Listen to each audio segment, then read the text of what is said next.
5 টাকা ইনকাম করে যদি 6 টাকা খরচ করেন তাহলে কিভাবে সামনের দিকে এগিয়ে যাবেন, কিভাবে নিজের জীবনকে সুন্দর করে সাজাবেন।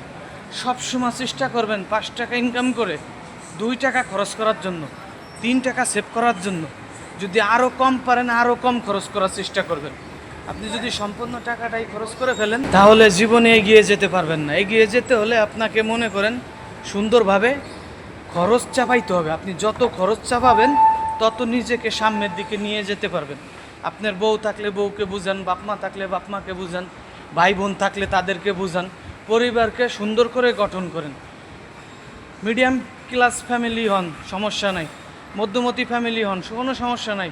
কিন্তু এমনভাবে আপনারা চলাফেরা করেন যেন সুন্দর একটি ফ্যামিলি গঠন করতে পারেন, পয়সা জমাইতে পারেন, আস্তে আস্তে উপরের দিকে যাইতে পারেন।